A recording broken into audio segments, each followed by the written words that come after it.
나와 있는 제목과는 좀 다른 제목이 나가 있습니다. 주님 안에서 기쁨을 누리는 교회.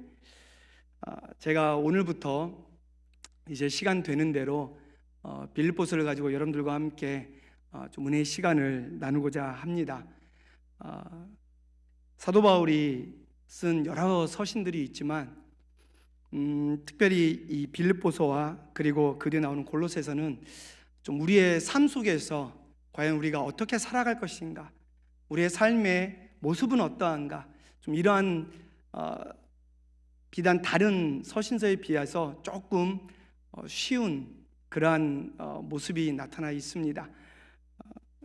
제가 여러분들을 알아가는 시간 속에서 또 여러분들이 저를 알아가는 시간 속에서 사도 바울이 성도들과 교제했던 그러한 빌립보서의 모습을 통해서 여러분들과 그러한 교제 시간이 되기를 원하고, 더 나아가서 정말 사도 바울이 빌립보 교회를 향하여서 주신 이 말씀을 통해서, 더 나아가 하나님께서 주신 이 말씀을 통해서 우리 교회도 이러한 빌립보 교회와 같은 그런 아름다운 모습이 되어지기를 소원합니다. 먼저 빌립보 교회를 잠시 살펴보고자 합니다. 빌립보 교회는 우리가 잘 아는 대로 사도 바울이 2차 전도 여행 중에 세워진 교회입니다. 사도행전 16장에 보면 바울이 무시아를 지나서 이제 드로아에 갔습니다. 사실 2차 전도 여행은 사도 바울이 1차 전도 여행을 끝나고 자기가 다녀왔던 그 도시들, 교회들을 다시 한번 돌아보고 싶은 그 마음이 간절했습니다. 그래서 그렇게 시작을 했던 2차 전도 여행이 드로아에 내려갔는데 밤에 환상 중에 사도 바울에게 이러한 환상이 나타났습니다. 마게도냐 사람 한 사람이 갑자기 그의 환상 중에 나타납니다. 그리고는 이야기를 합니다. 마게도냐로 건너와서 우리를 도우라라는 것이었습니다. 사도 바울은 왜 이 환상을 나에게 주셨을까 고민하며 기도하는 중에 사도 바울은 하나님께서 나를 마게도냐로, 유럽으로 보내려는 하나님의 뜻이 있구나라고 생각을 하고, 결국 하나님의 부르심에 따라서 사도 바울은 이제 마게도냐로 가게 되지요.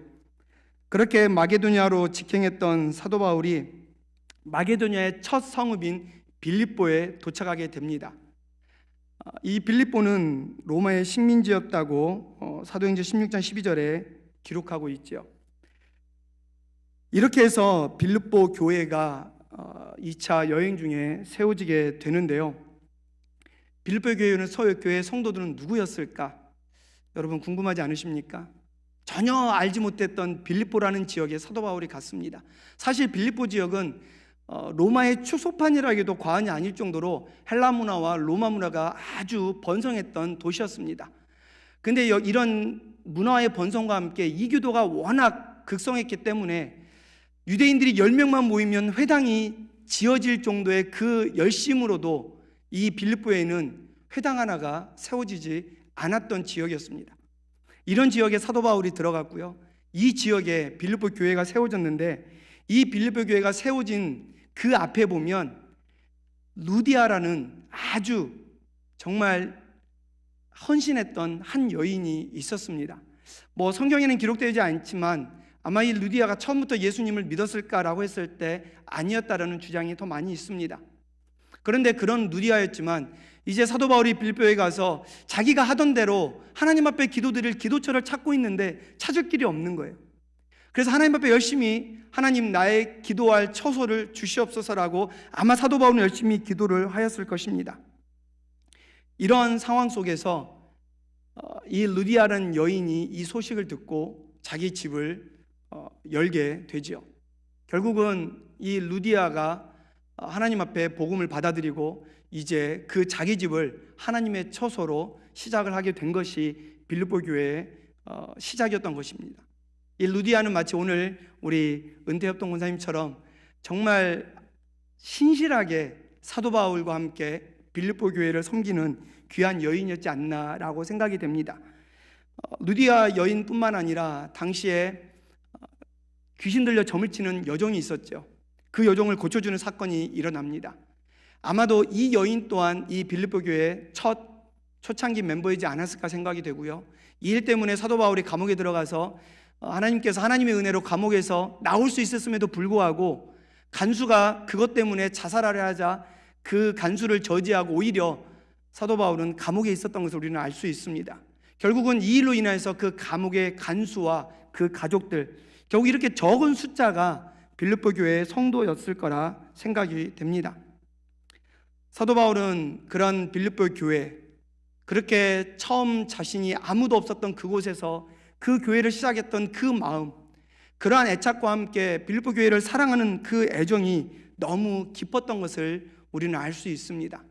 그래서 사도 바울이 이제 로마의 감옥에 갇히게 되자 자신을 걱정하던 그 빌립보 교인들을 향해서 지금 내가 처한 상황과 그리고 내가 지금 고난에 있는 상황을 빌립보 교인들에게 알려주고 싶었고, 더 나아가서 비록 내가 감옥 안에 있지만 하나님이 주시는 참된 기쁨이 나에게 있다라는 것과 그러한 가운데 내가 너희들을 사랑하고 너희들을 통하여 감사하고 너희들을 위하여 기도한다라는 그 아름다운 모습들을 그는 빌립보 교인들에게 알려주고 싶었어요. 그래서 결국 빌립보 교인들의 교회에 보내는 이 빌립보서를 쓰게 되었던 것입니다. 어쨌든 이렇게 빌립보 교회가 처음 시작하면서 사도 바울에게 너무나 애정이 깊었는데, 그렇게 오늘 빌립보서를 빌립보 교회에게 보냈는데요, 그 안에는 기쁨이라는 단어가 얼마나 많이 나오는지 몰라요. 비록 자기가 감옥 안에 있고, 우리가 계속해서 살펴보겠지만 자신이 감옥 안에 있고 그렇게 힘든 어려운 가운데 있었고, 또 그 교회를 개척하면서 얼마나 어려웠겠어요. 여러분들이 이민교회 이렇게 하나의 교회가 세워지는데 얼마나 힘들고 어려운 일들이 있었는지 여러분들이 산 증인 아니십니까? 아마 빌립보 교회도 마찬가지였을 거라고 생각이 되어집니다. 이러한 가운데 이렇게 감사와 기쁨이 넘치는 빌립보서를 쓸 수 있었던 사도 바울의 고백을 통해서, 이 말씀을 통해서 우리가 어떻게 하면 하나님 주신 교회가 주님께서 주시는, 주님 안에서 누리는 기쁨을 누릴 수 있을까 살펴보고자 합니다. 특별히 오늘은 본문을 제가 1절부터 11절까지 잡았지만 앞에 2절 말씀을 가지고 우리가 말씀을 나누고자 하는데요, 첫 번째는 주님 안에서 교회가 기쁨을 누릴 수 있는 때는 언제냐면 우리가 우리 스스로 하나님의 종임을 고백할 때라는 것입니다. 빌립보서 1장 1절에 보면 그리스도의 예수의 종이라고 바울은 자기를 소개하고 있습니다. 다른 서신서에 보면 많은 부분에서 사도 바울은 자신이 사도라는 것을 주장하고 있는데요, 아마 그때 당시 그 교회에서는 자신의 사도에 대한 어떤 적대시하는 사람들이 있지 않았을까라고 생각이 되어집니다. 그러나 빌립보 교회는 특별히 자신과 가장 애착 있는 교회였기 때문에 오히려 자신을 사도라고 말할 필요가 없었고, 오히려 나는 그리스도 예수의 종으로 당신들을 섬기는 그러한 사람으로 소개하고 있습니다. 근데 여러분, 이 그리스도 예수의 종이라고 했는데요, 이 종이라는 원어를 살펴보면 그냥 노예입니다. 노예. 당시에 하인이었죠. 자신의 생각도 없고 자신의 삶도 없고 그저 노예로 살았던 그 단어를 지금 사도 바울이 쓰고 있습니다. 예전에 한국에 신분제도가 있었습니다. 양반이 있었고 상놈이 있었고 노예가 있었죠. 그 노예에게는 아무런 자유가 없었습니다. 그렇죠? 심지어는 사람 대접을 받지 못했습니다. 하나의 그냥 내가 가정에서 갖고 있는 하나의 물건이었고, 하나의 나의 갖고 있는 어떤 부를 나타내는 그러한 상징이었습니다. 그들은 다른 사람과 결혼할 수 없고 오직 노예끼리만 결혼하고요, 노예가 결혼해서 자식을 낳으면 그 아이조차 태어난 채로 노예가 되어버립니다. 그렇게 해서 살던 사람들이 아무리 힘드니까 도저히 이 신분에서 해방될 길이 없으니까 여러분 도망가지 않습니까? 그러니까 추노라는 사람들이 나타나죠. 노예를 잡는 사람. 뭐 그런 드라마도 대하 드라마도 나왔던 걸로 기억이 나는데, 추노라는 사람들이 또 노예를 잡아옵니다. 그리고는 그 노예를 다시 노예 생활을 하게 만듭니다. 결국 한 번 종은 영원한 종일 수밖에 없었던 것이 당시 한국의 옛날 시대의 모습이었죠. 그러나 이스라엘 시대도 종이 있었습니다. 근데 좀 달랐던 것 같아요. 그들에게는 자유가 아예 없었던 걸로 보여지지는 않습니다. 왜냐하면 신명기 15장 16절에 보면 만일 종이 너와 내 집을 사랑함으로 너와 동거하기를 원하거든 라는 말씀이 나오는데, 이제 그 종이 어떤 기간이 지나서 노임을 받게 되는데 내가 너무 내 종과 내 주인과 그 집이 너무 사랑스러운 것이에요. 그러면 그 종이 선택할 수 있었습니다. 내가 이 집에 남고자 하면 그 문설주에 귀를 대고 귀에 송곳으로 귀를 뚫으면 영원히 그 집에 노예로 남게 되죠. 그런데 단순히 노예로 남는 것이 아닙니다. 우리 사진 한 장 볼까요? 여러분 보시면 왼쪽은 아브라함입니다. 그리고 오른쪽은 아브라함의 가장 가까이 있었던 종 엘리에셀입니다. 하나님이 아브라함을 부르시고 아브라함에게 너를 하늘의 별과 같이 땅의 모래같이 내 자손들을 번성케 하라 하셨는데, 아브라함이 아무리 시간이 지나도 하나님이 자녀를 주시지 않는 거예요. 그래서 아브라함은 자기의 종 엘리에셀이 하나님이 주신 그 상속자로 생각을 했습니다. 그러나 나중에 엘리에셀은 하나님의 상속자가 되지 못하지요. 대신에 엘리에셀은 아브라함에게 가장 믿음직스러운 종이 됩니다. 그리고는 이삭의 아내를 구할 때 이 엘리에셀을 보내기도 하죠. 그 밑에 있는 장면은 예수 그리스도, 그리고 제가 홈페이지에서 따온 우리 교회 여러분들의 예배하는, 아마 제 기억에 크리스마스 때인가 무슨 행사를 했던 그 시기의 모습이었던 것 같습니다. 제가 왜 이 그림을 이렇게 두 개를 같이 놓았냐면, 우리는 사도 바울이 고백한 것처럼 예수 그리스도의 종이라는 것입니다. 원죄로 말미암아 영원히 죽을 수밖에 없는 저희들이었지만, 그러나 하나님께서는 우리들을, 하나님이 세상을 이처럼 사랑하신 것처럼 저와 여러분들을 사랑하셔서 독생자 예수 그리스도를 이 땅에 보내시고, 그 예수 그리스도의 십자가의 죽으심과 부활하심으로 말미암아 우리가 그를 믿는 자마다 영생을 얻은 것처럼 하나님의 자녀가 되었다라는 것이죠.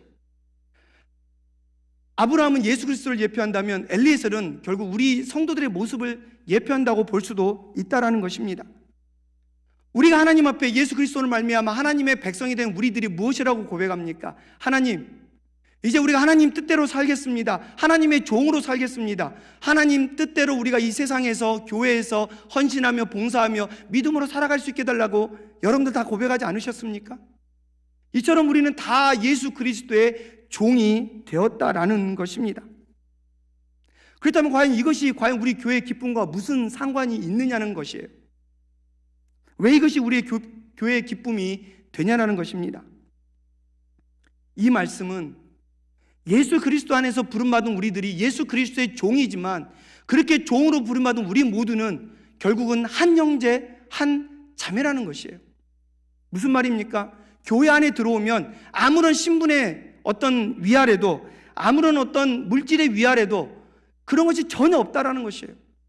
누가 먼저 교회를 왔고 누가 먼저 교회를 늦게 왔느냐의 차이가 없다라는 것이에요.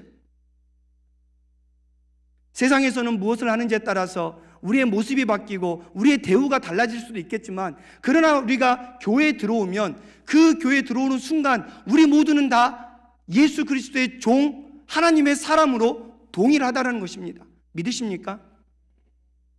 세상에서는 대통령이 될 수도 있고, 세상에서는 국회의원이 될 수도 있고, 세상에서는 이사가 될 수도 있고, 교수가 될 수도 있고, 여러 가지 존경받는 사람이 될 수 있지만, 그러한 모든 사람들이 교회 입구에 들어서는 순간 그 사람들의 그러한 타이틀은 다 없어지고 하나님의 자녀라는 것에는 다 동일하다라는 것입니다. 이 사실이 믿어질 때 바로 교회가 주님 안에서 기쁨을 누리게 되는 줄로 믿습니다. 우리 한번 같이 읽을까요? 그에게서 온 몸이 각 마디를 통하여 도움을 입음으로 연락하고 상합하여 각 지체의 분량대로 역사하여 그 몸을 자라게 하며 사랑 안에서 스스로 세웠느니라. 아멘. 교회 안에서 우리는 이처럼 사도 바울이 에베소 교회를 향해서 말씀한 것처럼 온 몸이 각 마디를 통하여 도움을 입음으로 연락하고 상합한다고 이야기를 합니다. 하나님께서 우리를 다 불러 모으셨어요. 우리의 모습이 다르고 우리의 삶이 다르고 우리들의 어떤 신앙의 어떤 그런 기준이 다른다 할지라도, 그러나 분명한 것은 하나님이 우리를 부르셨고, 우리를 부르신 이유는 한 몸을 하나님 안에서 자라가게 하고 세우게 하시기 위하여 우리를 부르셨다라는 것이에요. 그러기에 우리 안에는 수평관계가 없습니다. 우리 안에는 그저 수직관계가 없고 우리는 수평관계만 있다라는 것 뿐이죠. 그 가운데서 우리에게 주신 분량대로, 우리에게 주신 은사대로 우리는 하나님 안에서 교회를 이루어가면 그뿐이라는 것이에요. 그 은혜가 우리에게 족하다는 것이에요. 하나님이 우리에게 주신 직분은, 하나님이 우리에게 주신 어떤 달란트는, 믿음의 분량은 누군가에 의해 군림하고자 하는 것이 아니라, 누군가를 더 업신여기라고 하는 것이 아니라, 오히려 하나님 앞에 더 섬기고 정말 낮아져서 그리스도의 몸을 세워가고 교회를 세워가고 더 나아가서 저 세상을 향해서 그리스도인들의 참 모습이 무엇인지를 나타내기 위하여 하나님께서 우리에게 주신 것이라는 것이에요. 그래서 우리 모두가 사도 바울처럼 우리 입술의 고백으로 우리는 예수 그리스도의 종입니다 라고 고백하며 살아갈 때, 하나님께서는 우리 교회를 하나 되게 하시고 우리 교회를 자라가게 하시고 우리 교회를 세워 가시는 줄로 믿습니다. 이럴 때 우리가 교회 안에 참된 기쁨을 우리가 맛볼 수 있게 된다라는 것입니다. 두 번째로 우리가 주님 안에서 기쁨을 누릴 수 있는 교회의 모습은 바로 헌신자가 세워질 때입니다. 빌립보서 1장 1절에 보면 그리스도 예수 안에서 빌립보에 사는 모든 성도와 또는 감독들과 집사들에게 편지한다라고 사도 바울은 이야기를 하고 있습니다. 근데 여기서 우리가 좀 주의해서 볼 단어들이 있는데요, 바로 성도라는 단어, 그리고 감독들, 집사들이라는 단어를 좀 살펴보고자 합니다. 성도라는 단어는 우리가 익숙하지요. 누구누구 성도님 환영합니다, 어서 오십시오. 누구누구 성도님, 우리가 성도라고 우리는 부릅니다. 근데 이 성도라는 것이 무엇입니까? 거룩한 무리, 거룩할 성에 무리도자를 써서 거룩한 무리가 성도입니다. 그리고 또 다른 말로는 그리스도인들이 성도라고 불려지고 있습니다. 고린도전서 1장 2절에 보면 고린도에 있는 하나님의 교회는 그리스도 예수님 안에서 거룩하여지고 성도라 부르심을 받은 자들이라고 말씀하고 있습니다. 그렇기 때문에 성도는 믿음으로 예수 그리스도께서 믿는 자들이 그 믿음으로 그리스도와 연합된, 그리고 하나님께서 나도 거룩하니 너희도 거룩하라 하신 것처럼 그렇게 연합된 우리들이 거룩한 삶을 살기 위해서 모여 있는, 그렇게 부름받은 무리, 바로 이것이 성도라는 것이에요. 또 다른 감독은 무엇입니까?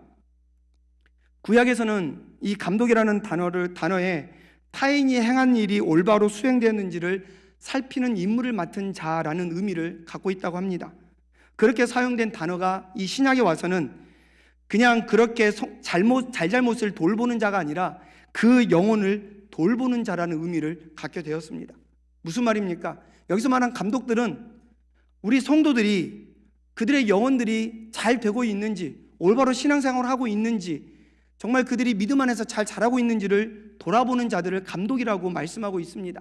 오늘날 교회로 따지면 목사와 장로가 될 수 있겠죠. 그래서 칼빈은 감독과 장로가 거의 동의어로 사용되어지기 때문에 감독과 장로는 동일하다는 말을 하고 있습니다. 집사로 번역된 단어는 어떠한 사람들입니까? 헬라인들에게는 어떤 복지에 관련된 임무를 맡은 자, 세상 사람들이 살아갈 때 그들이 어떻게 이 세상에서 살아갈 수 있는지를 도와주는 자라는 의미를 담고 있는데요, 그게 신약에서는 교회에서 자선활동에 참여하는 사람들로 표현하고 있습니다. 즉 무슨 말이냐면, 이 집사들은 특별히 구제하는데, 교회 성도들을 직접적으로 돌아보는데, 그들의 삶이 형편이 어떠한지를 돌아보고 어떻게 하면 그들을 구제할 수 있을까, 어떠한 명으로 그들을 도와줄 수 있을까라고 세워진 사람들이 바로 이 집사라는 사람들인 것입니다. 그래서 그 집사라는 단어에는 섬기는 자라는 의미를 가지고 있습니다.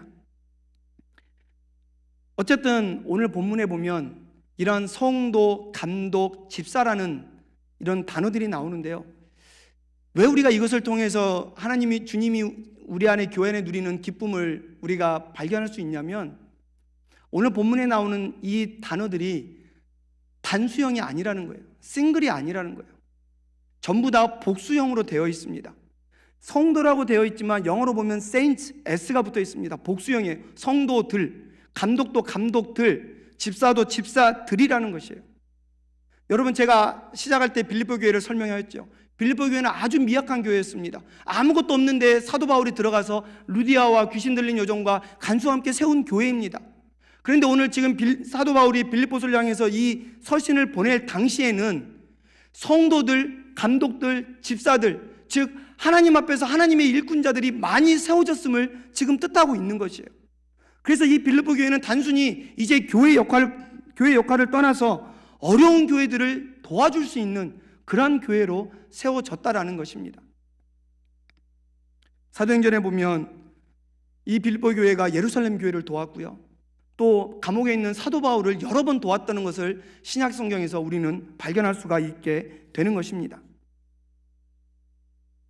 왜 이렇게 헌신자들을 통하여 하나님은 일을 하시며, 헌신자들을 통하여 왜 우리가 교회에 주시는 그러한 참된 주님 안에서의 기쁨을 누릴 수 있게 되는 것입니까? 여기는 바로 헌신자들의 특징의 모습을 통해서 우리가 발견할 수 있다는 것입니다. 헌신자들의 특징의 먼저는 그리스도 예수 안에 있는 성도라는 것이에요. 그리스도 예수 안에 그리스도 예수 밖에 있는 사람은 헌신자라고 하지 않지요.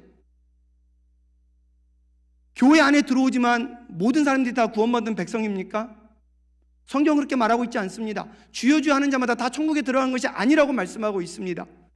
구원받은 백성은, 참 헌신자의 모습은 그리스도 예수 안에 있는 성도들을 말씀하고 있는 것이에요. 우리가 하나님 앞에서 참 헌신자들의 모습을 발견하기를 원한다면 그 사람 안에 예수 그리스도의 안에 있는 사람이냐 아니냐를 보면 우리는 그분이 진정한 헌신자인지 아닌지를 우리는 구별할 수 있게 되는 것입니다. 두 번째로는 예수 그리스도의 종이라는 것이에요. 이건 제가 이미 여러분들에게 말씀드렸기 때문에 따로 설명하지 않겠습니다. 그리고 마지막으로는 주 예수 그리스도로부터 오는 은혜와 평강 속에서 진정 헌신자의 모습은 모든 것들이 다 그리스도로부터 오는 것을 받고 느끼고 누리는 자들이라는 것입니다. 제가 여러분들과 주 은혜임을 나는 믿네라는 찬양을 나눈 것도 우리가 은혜가 어디서부터 옵니까? 우리의 평강이 어디서부터 옵니까? 우리의 참 자유가 어디로부터 오는 것입니까? 세상이 주는 것입니까?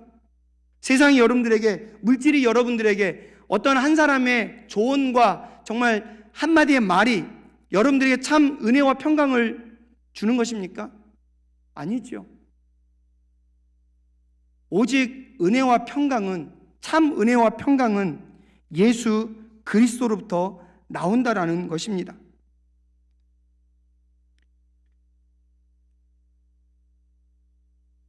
예수 그리스도로부터 오는 이 참된 평화와 평강을 누리는 자들이 바로 헌신자들이라는 것이에요. 오늘 빌립보 교회에서 보여지는 성도, 감독, 집사, 이 부류의 사람들은 바로 이 헌신자들의 특징을 가지고 있던 사람들이었습니다. 그러기에 그들은 교회를 섬기기를 원했고, 내가 사서 먼저 어떤 어려움이 있으면 내가 먼저 하기를 원했던 그런 모습들이 교회 안에 가득 찼다라는 것입니다. 제가 벅스카운티 이 교회 처음 와서 느꼈던 모습이 바로 이러한 모습이었어요. 목사로서 여러분들을 존경하는 이유는 단 한 가지입니다. 예수 그리스도 안에 있고 예수 그리스도의 종인 여러분들이 예수 그리스도 오는 참된 은혜와 평강을 누리면서 하나님 앞에서 헌신하는 여러분들의 모습 속에서 제가 은혜를 받고 제가 도전을 받는 것이에요.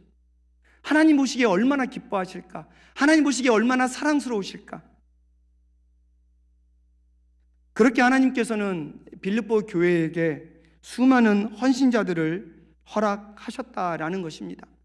그리고 그 헌신자들을 통하여 하나님의 교회를 이루어가게 하셨고, 그 헌신자들을 통하여 남을 도울 수 있는 그러한 자리에까지 나가게 하였다라는 것이죠. 여러분, 교회가 성장하고 교회가 주님 안에서 참 기쁨을 누리기 위해서는 바로 이처럼 헌신자들이 나와야 되고, 그런 헌신자들을 통하여서 도와줄 수 있는 교회가 되어야 할 줄로 믿습니다.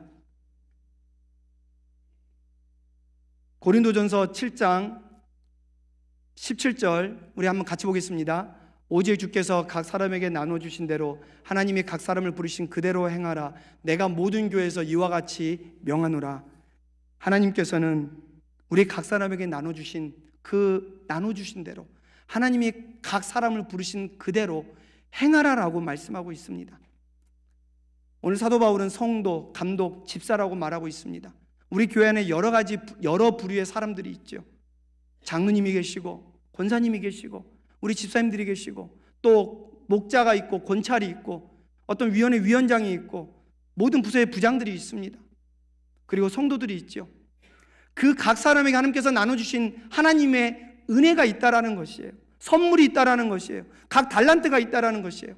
그리고 우리는 헌신자의 모습은 그 받은 대로 행하는 것이 바로 헌신자의 모습인 줄로 믿습니다. 이런 헌신자들이 우리 교회는 많이 이루어질 때, 많이 나올 때 하나님께서는 우리 안에, 교회 안에 정말 참된 기쁨을 주시고 그 기쁨을 우리가 누리게 되는 줄로 믿습니다. 그래서 저는 우리 모든 성도들이 하나님 앞에서 헌신자가 되시길 주님의 이름으로 축원드립니다. 마지막으로 우리가 주님 안에서 기쁨을 누리는 교회의 모습은 바로 축복을 나눌 때입니다. 빌립보서 2장 2절에 보면 하나님 우리 아버지와 주 예수 그리스도에게로서 은혜와 평강이 너에게 있을지어다. 지금 사도 바울이 어디에 있습니까? 감옥 안에 있습니다.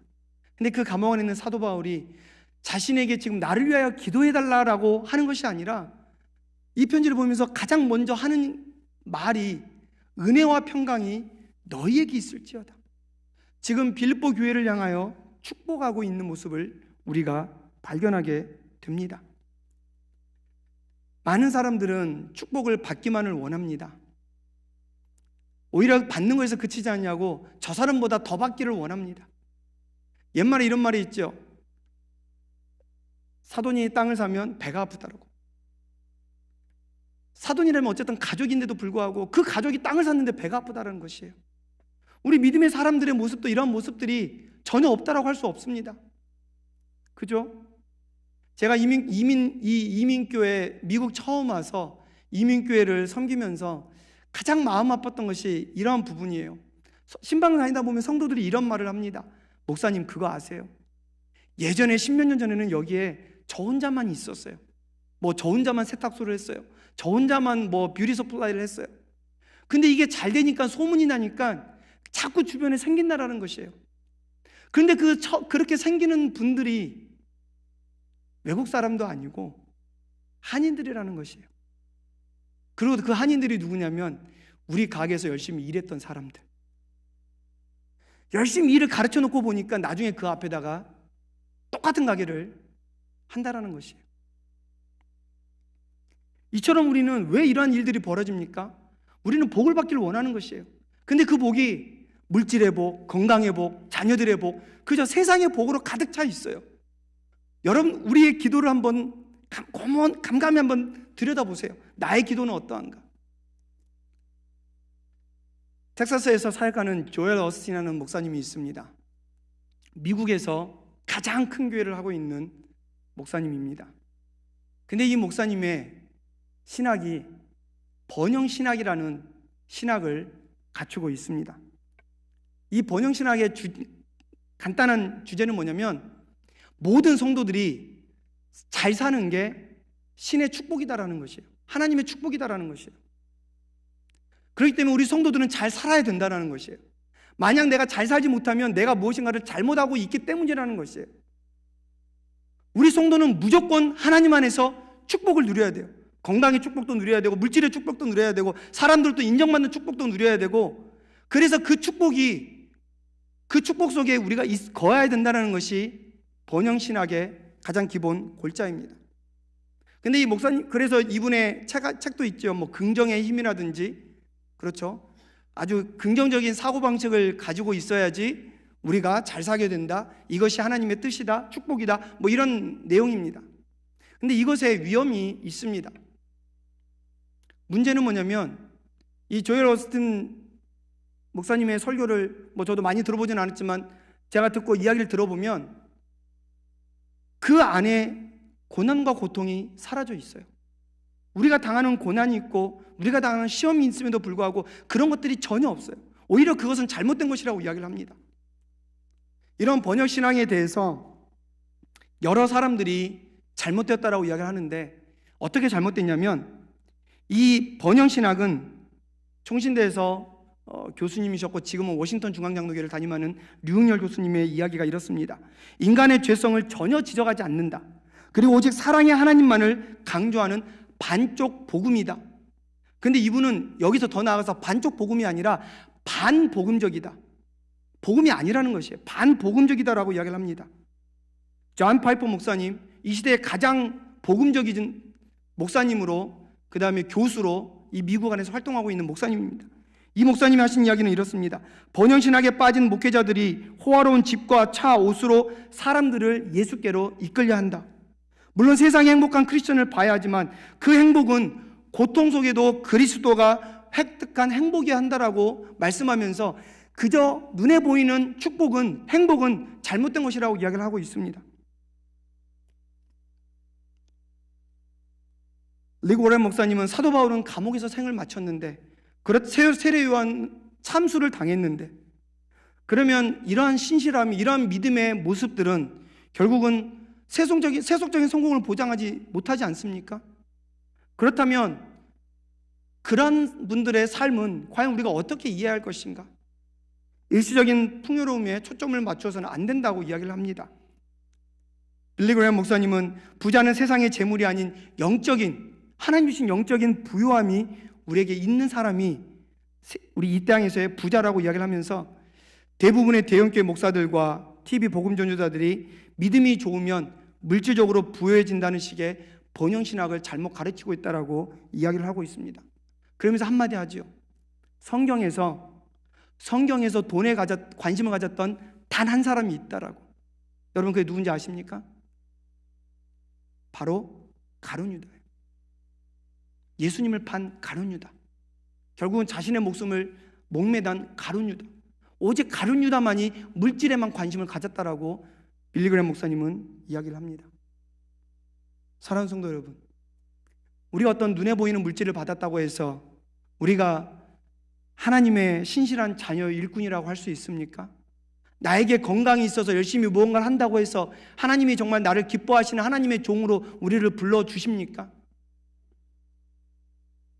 우리는 하나님 앞에 나와서 하나님 앞에 축복을 바라야지만, 그러나 더 나아가서 우리는 어떠한 극한 상황 속에서도 그것이 죽음과의 사투일지언정, 그것이 정말 어떤 고통과 고난과 아픔일지언정, 우리는 그 순간 속에서도 사도 바울처럼 우리는 누군가를 위해서 오히려 축복을 비는 것이 아니라, 그 문제를 해결하기 위한 것이 아니라 다른 사람을 축복할 수 있는 이러한 믿음이 우리 안에 있어야 할 줄로 믿습니다. 왜냐하면 하나님의 은혜는 우리에게 값없이 주어진 선물이기 때문입니다. 내가 형편이 안 되는데도 누군가를 축복할 수 있는 것은 바로 이 값없는 은혜, 하나님의 놀라운 은혜를 우리가 받았기 때문이에요.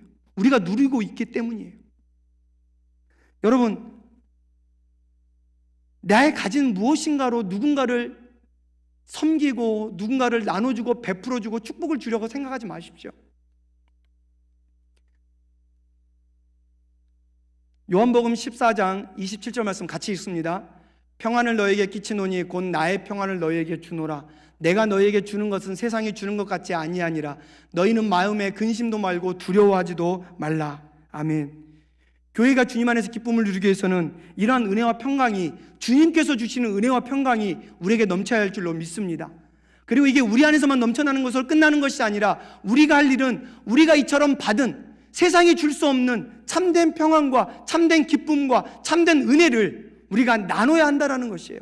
이렇게 나눌 때 교회가 기뻐할 수 있는 놀라운 은혜의 자리까지 나갈 수 있다는 것입니다. 사랑하는 성도 여러분, 여러분에게 있어서 가장 값진 것이 무엇입니까? 한번 마음속으로 한번 생각해 보십시오. 지금 나에게 가장 값진 것이 무엇인가? 혹시 내 자녀는 아닌가? 혹시 내가 하고 있는 사업은 아닌가? 혹시 내가 하고 있는 어떤 교회의 한 일은 아닌가?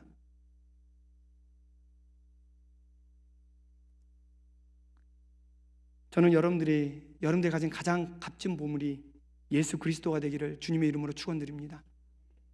그리고 이것을 우리가 나눌 때 정말 세상 사람들에게 다른 것 주려고 하지 마십시오. 우리가 받은 그 은혜, 우리가 받은 그 사랑, 예수 그리스도만 나눠줘도요, 그들은 정말 세상이 줄 수 없는 놀라운 평안과 기쁨을 저들 또한 맛보게 될 줄로 믿습니다. 이렇게 참 기쁨을 나누시는, 그래서 그 기쁨이 오히려 우리에게 넘쳐날 수 있는 귀한 복된 성도님 되시기를 주님의 이름으로 축원드립니다. 이제 말씀을 마치고자 합니다. 조덕삼 장로와 이장현 목사에 대한 이야기를 여러분들과 함께 잠깐 나누고 마치려 합니다. 너무나 잘 아는 분들이죠. 조덕삼 장로님은 할아버지 때부터 내려온 아주 부유한 집의 사람이었습니다. 그래서 김제 금산이라는 곳에 그 할아버지 때부터 금을 캐기 위해서 갔고요. 결국은 그로 인해서 그 주변에 있는 땅을 다 사들이고 아주 부자로 거기서 살았습니다. 이삭이라는 사람은 3살 때 아버지를 여의고 6살 때 어머니를 여의고 혼자서 이렇게 돌아다니다가 결국은 끝에 이르러서 이 조덕삼이라는 분의 집으로 들어가게 되고 거기에서 마부 생활을 하게 됩니다. 근데 그 지역에 테이트라는 선교사님이 복음을 전하고 있었어요. 전북 김제. 그리고 이분이 그 금산이라는 곳에 가서 복음을 전할 때면 항상 이 조덕삼이라는 분의 집에 가서 말을 맡기고 그 집에서 유하면서 복음을 전했다고 합니다. 그러다 보니 그들은 자연스럽게 복음을 가까이 하게 되었어요. 근데 어느 날 이 조덕삼이 테이트 선교사님에게 물었습니다. 아니, 당신은 그렇게 살기 좋은 그 좋은 나라를 놔두고 왜 하필 그 나라를 포기하고 이 가난한 조선 땅에 왔습니까? 그러자 이 테이트 선교사님이 이렇게 고백합니다. 하나님의 특별한 사랑 때문입니다. 여기에서 이 조덕삼이 깨어집니다. 아, 정말 이 사람이 그 풍요로운 모든 것을 버리고 이곳에 온 것이 하나님의 특별한 사랑 때문이라는데 과연 그것이 무엇인가 알기를 원합니다. 그래서 조덕삼과 이자익은 같이 테이트 선교사 밑에서 배우게 됩니다. 그리고 동일하게 세례를 받고 동일하게 집사가 되고요. 동일한 때에 영수라는, 즉 교회에서 여러 가지 일들을 돌아보는 그러한 자리까지 두 사람이 올라가게 되었습니다. 그리고는 이제 그의 장로 투표를 하는데, 여러분 한번 생각해 보십시오. 조덕삼이라는 분은 그 지역의 지주입니다. 엄청난 부자입니다. 이자익은 그냥 그 집에서 일하는 마부일 뿐입니다. 장로 투표를 하였습니다. 누가 되었을까요? 이자익. 그렇죠. 제가 조덕삼이 장로가 됐으면 이런 이야기를 안 하겠죠. 자기 집에서 마부를 하는 하인과 같은 이자익이라는 이 사람이 먼저 장로가 되어버린 것이에요. 모든 사람은 이 조덕삼이 될 거라고 생각을 했는데 이자익이 장로가 되어버렸습니다. 그래서 막 수군대기 시작합니다. 이 일을 어떡하나. 실제적으로 예전에 이 당시에 이런 것 때문에 교회가 갈라진 사건들이 있었습니다. 서울에 승동교회라는 교회가 있었는데요, 갑자기 그 교회에서 백정들이 많이 있었는데 그 백정들 중에서 어떤 집사님이 먼저 집사가 되어버린 것이에요. 그러니까 이제 양반이 들고 일어났습니다. 어떻게 백정이 집사가 될 수 있느냐. 그래서 나가버렸어요. 그리고는 안동교회라는 교회를 새로 세우게 됩니다. 이러한 일들이 비일비재했던 그러한 시기였는데 이 교회도 어떻게 했습니까? 근데요, 이 조덕삼이라는 분이 먼저 자기가 일어납니다. 제가 한마디 해도 되겠습니까? 그러면서 이렇게 이야기합니다. 이 결정은, 즉 이자익이 장로가 된 것은 하나님이 내린 결정입니다. 우리 금산교회 교인들은 참으로 훌륭한 일을 해내었습니다. 비록 저희 집에서 일하고 있는 이 이자익 영수고 나보다 나이는 어리지만 그러나 하나님 앞에서 더 신실하고 하나님 앞에서 더 열정인 이 이자익이 장로가 된 것이 오히려 나는 기쁩니다 라고 먼저 이야기를 합니다. 그러자 교인들이 정말 마음으로 조덕삼이라는 분의 그 이야기를 받아들이고, 그리고 그 교인들도 그 조덕삼도 받아들이고, 결국은 이 조덕삼이라는 분은 자기의 약속대로 비록 자기의 머슴인 마부인 이자익이 장로가 되었지만 그 장로를 물심성의껏 도와주었다는 것이에요. 당시의 장로는요, 지금처럼 목사가 많지 않았기 때문에 말씀을 전하는 그런 일도 담당했습니다. 근데 한번 생각해 보세요. 자기가 자기 집에서 머슴처럼 부리던 이자익이라는 장로가 여기서 말씀을 전하고 있는데 이렇게 앉아 있습니다. 여러분, 상식적으로 은혜가 되겠습니까? 상식적으로 그 말씀이 들어오겠습니까? 그런데요, 이 조덕삼이라는 분은 자신이 먼저 말씀의 은혜 받고 말씀대로 산 길을 먼저 보여주었습니다. 그리고 깍듯하게 장로로 대우를 해주었습니다. 후에 이듬해 조덕삼이 장로가 되죠. 이 조덕삼인 장로님은 결국 이 이자익 장로님을 신학교에 보내고 목사로 키웁니다. 그리고 자기 집에서 시작했던 이 금산교회 2대 담임 목사님으로 이 이자익 목사님을 청빙해 옵니다. 얼마나 훌륭합니까? 그러면서 자기 자식들에게 이렇게 마지막 유언을 남깁니다. 절대로 우상을 섬기지 말고 제사를 지내지 말아라. 예수를 잘 믿어 나를 만날 수 있도록 신앙생활을 잘하고 너희들은 내 대를 이어서 목사님을 잘 섬기고 교회를 지켜야 한다. 이것이 이 조덕삼 장로님의 마지막 유언이었습니다. 저는 이 장로님의 모습을 통해서 제가 오늘 여러분들과 함께 나눈 이 말씀들을 제가 보게 되었어요. 주인이지만 종을 섬겼던 조덕삼 장로, 여러분, 이 교회 마치 우리가 이 교회 주인처럼 되어진 우리지만 그렇게 되어져야 아니어야 되는데, 때로는 우리가 마치 교회가 나의 주인, 내가 주인 것처럼 그렇게 모습을 보일 때가 있습니다. 그러나 우리에게 보여야 될 것은, 비록 내가 혹시나 주인할지라도 우리는 종처럼 교회를, 종처럼 하나님을 섬겨야 한다는 것이에요. 성도를 섬겨야 한다는 것이에요. 또한 조동산 장로님은 겸손한 헌신자였습니다. 비록 자기보다 나이가 어리고 자기보다 더 지위가 낮고 아무것도 가진 것이 없는 이장희 목사님이었지만 얼마나 성신성의껏 이장희 목사님을 도와줬는지요. 이 모습이야말로 참된 교회 안에서 있어야 될 참된 헌신자의 모습이 아니겠습니까? 마지막으로, 마지막까지 그는 축복의 통로가 되기 위해서 노력하였습니다. 사랑하는 성도 여러분, 오늘 사도 바울이 빌립보 교회에 보내는 이 서신의 첫 부분을 통해서 정말 우리에게 주신 말씀이 얼마나 귀한지 모릅니다. 하나님께서 이 교회를 세우시고 이 교회를 통하여 정말 수많은 일들을 행하셨고 앞으로 행해 가실 터인데, 이 안에서 그래서 늘 기쁨이 넘쳐야 될 터인데 우리가 어떻게 이 기쁨을 누릴 수 있습니까? 바로 오늘 말씀처럼 우리가 하나님의 종임을 고백하고, 그러면서 우리가 정말 하나님 앞에 헌신하는, 사람 앞에 헌신하는 것이 아니라, 사람의 눈을 보는 것이 아니라 진정 하나님 앞에서 내가 할 수 있는 모든 것을 드릴 수 있는 참된 헌신자들의 모습 속에서, 그리고 더 나아가서 하나님께서 우리를 통해 예수 그리스도를 증거하기 위한 축복의 통로로 쓰임 받을 때 우리 안에 귀한 이 놀라운 기쁨이 넘쳐나게 될 줄로 믿습니다. 이런 기쁨의 교회가 되기를 간절히 소원하면서 이 시간 우리 한번 같이 좀 기도하기를 원합니다.